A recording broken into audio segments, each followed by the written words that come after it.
Hello, everyone. This is Tom Fox back with another episode of the Magnificent Seven Rides Again. Today, I'm absolutely thrilled to have back with me Laura Williams. Laura, first of all, welcome back. Thanks a bunch, Tom. So, Laura, could you tell our audience when did you fall in love with art? I can't remember a time where I wasn't in love with art. Literally from as a little girl?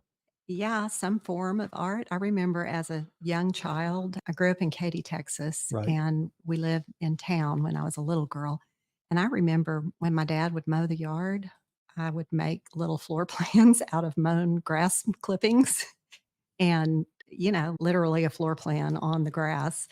And then probably, I think I was 8. My dad was artistic, and he started taking oil painting lessons from a woman in town. Rosemary Dunk was her name, and he invited me to go along with him, and Miss Dunk, set me up with a canvas and brushes and had me starting painting. So I did my first oil painting at age 8, under her tutelage. Did you take art classes all through high school?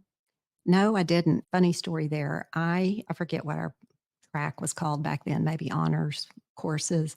So I was on, the academic honors path, which was 4 years of math, 4 years of science, 4 years of literature and English. And my junior year, I was in chemistry class, and it was the first week of school. And for some dumb reason, my boyfriend was my lab partner. And the chemistry teacher gave us a rack of test tubes. And I think we were supposed to analyze what was in the test tubes. Somehow, the rack of test tubes ended up on me, dumped on me. They had to throw me in the safety shower. And my mother, I remember I was just like a drowned rat. My mom had to bring fresh clothes to me. And so that night at dinner, we always ate family dinner together. My dad said to me, and by the way, he has a chemistry degree. He says to me, Laura, I kind of don't feel like chemistry is going to be your thing. And I'm thinking maybe you might want to switch into art. And we had the most excellent art teacher at Katy High School growing up. His name was Gene Schmaltz. He was a practicing artist himself, which I think is, as I'm a retired art teacher, so I know how hard it is to teach and to create. Anyway, I switched into Mr. Schmaltz's art class, and I think I took 2 years of art with him, and then went on to major in fine arts in college. So he was a big influence, as was my dad. You've already mentioned that you taught art. Tell us about your experience teaching art as a teacher in the Texas public high schools. I felt like I taught the best subject ever. One of the things about art is that it is multidisciplinary. It teaches different types of learners. You may have heard of, like a kinetic learner, an auditory learner, learning styles, that's called. In art, it addresses all of those types of learning skills. But then also simultaneously, you're learning science, you're learning math, you're learning literature, you write about the piece that you've created. So to me, it's one of the most important courses I think that anybody can take. And I'm glad that Texas still supports a fine arts curriculum, be it visual arts or, band, music, theater, whatever. But I think it's a super important aspect of learning. You're not the first, but you're the first teacher I've asked this question, which is how did being a teacher either impact or influence you as an artist? Initially, I shouldn't say initially. I think it was when I started teaching high school kids. I had a lot of preps. I had 5 preps, taught AP courses, and you're teaching, a required curriculum, trying to teach certain things. And so as an artist, it's kind of like being a jack of all trades. You have to know how to teach what you're going to teach. And so that requires a lot of times you have to do the project so you can understand the pitfalls when you present it to your kids. And prep for teaching, I would learn an awful lot. And so that really, I think, boosted my skill set as an artist, as far as the intellectual side of visual arts. So The passion you've always had for art. Is that something you can put into words? Is it just so much a part of you you can't imagine existing without it. Can you articulate that for us at all? Mm. So on social media the other day, I saw a clip from Van Gogh movie with William Dafoe, and it was, "Why do you paint?" And he responds as Van Gogh, "I paint." I'm going to probably get this wrong, but I paint so that how do you say it? I don't feel.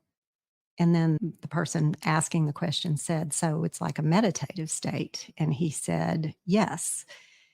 That to me is, I can zone out. I just enter this whole other space in my brain where I'm not worried about whatever, the kids, what's for dinner. So yeah, I think it's a meditative place for me. What about your creative process? Do you see something and it's captured in your mind's eye? Do you think up something and that's in your mind's eye? Do you take pictures? Do you see other things? What is your creative process? Kind of all the above. Usually I'm inspired by an actual place, and I'll do sketches of the place. I'll take pictures of the place, and a lot of times I paint on site. We've talked about that. And that's a great experience, just painting on site. Let's explore that then. Okay. Tell us about painting on site, what that is, what it entails, but more importantly, what does it mean to you? Okay. So the technical term is plein air, which is French. And the Impressionists did that originally. They went out and they painted light and light effects. When I go out plein air painting, of course, it's like a fire hose full of information because your eye can see everything: depth, color, value, all these things, all the detail. So you have to do some analyzing to try to figure out, okay, what drew me into this site that I'm going to paint, and then try to focus primarily, if it's going to be a successful work of art, what drew you in is the message that you're trying to capture. And hopefully then someone else sees it and they feel the same way. I'm kind of lost in your question. When you say feel the same way, how about they just feel? Because Yeah, I may feel something different than you. absolutely. And very true statement. And hopefully you do. Hopefully you feel something that I never thought about or didn't see, or yeah. Could you tell us about the Magnificent Seven rides again? What has that meant to you? To me, it was last year, our first show, a really good challenge as an artist because it's a big wall space. Had to plan and think, what am I going to show? Is it cohesive? Is thematic? I tried to make it thematic, but time got to me, so it became whatever it became. But such a great experience, just the amount of work that had to go into it. So I want to say maybe last year I had 17 paintings, can't quite remember, but around that. Which, interestingly, when you're first starting out as an artist, there's a lot of talk about how many paintings do you need to start a portfolio, for you to market your portfolio. And the general rule of thumb is 20 to 30 paintings. That show alone is half that. Then when Elaine approached us, would y'all like to do Magnificent Seven again, same time next year? And we all said, sure. I felt, again, it's a good challenge. It's a good foothold to create a lot of new work, which then, you know, I've done a lot of different things with the work that I created for Magnificent Seven. One of the things that struck me about last year's show was seeing that 8-year-old girl or maybe 8-year-old boy who may never have seen fine art, but and they may never have been physically that close to it, and sort of the wide-eyed wonder. What do Mhm. you say to that little boy or girl who's staring at your painting and they obviously feel something? I would ask them, what are you looking at? What are you seeing? Let's talk about it. I remember teaching students that we would pull up a famous work of art and we'd say, okay, let's analyze this. What do we see? Does it have, and we name, like characters, like in a story.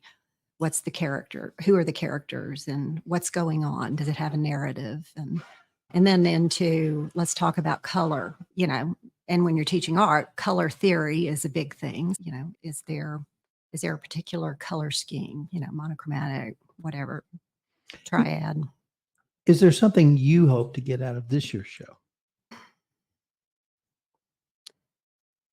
Honestly, just preparing for it, creating, new body of work. I feel satisfied with that. It'd be great if some of my paintings speak to somebody. Also, another thing I was thinking about the other day, because I did have a painting I posted on Instagram. I had a couple of my old friends that I grew up with and Katy contacted me about this particular painting, and it's a Roadrunner. And I told them it's on reserve for the show. Anyway, this one friend said, I'm buying it at the show. So I said, no problem. This is James Lee Johnson, a good friend from, when I was 6 years old. I told him, I said, part of the proceeds goes to Kerrville Arts and Cultural Center. And I explained to him, I said, this is a nonprofit organization. They try to help artists all in the Hill Country, and they've got many great programs. So I want you to know that some of the proceeds from the sale are going to this great organization.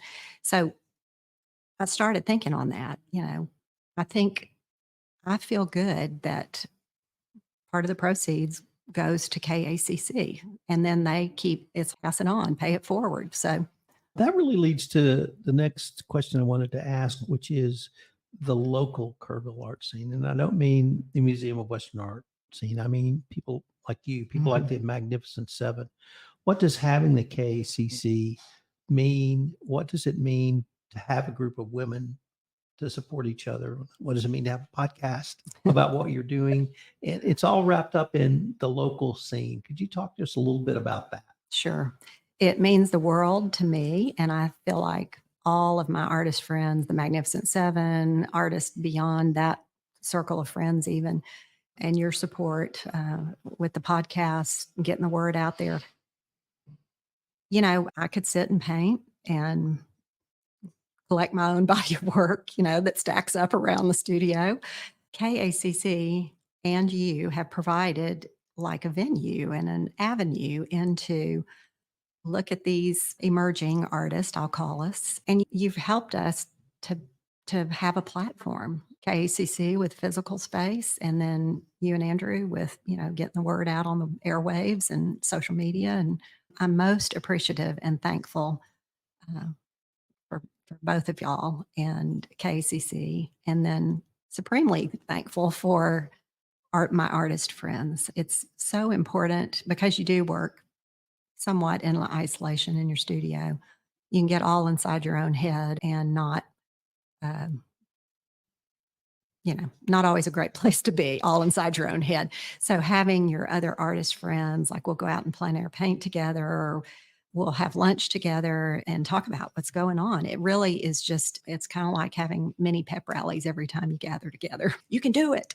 Unfortunately, we are near the end of our time for this episode. But before we leave, I wanted to ask if our listeners wanted to see your work, find out more about your work, is there a place they can go? Sure. I have a website. It's laurawilliamsgallery.com. Had to add the gallery on because there's only like 10,000 Laura Williams in the world. I'm also on Instagram and Facebook under Laura Williams Gallery. Laura, I can't wait for the show and can't wait to see what you come up with. Thank you, Tom. Thanks so much for your support.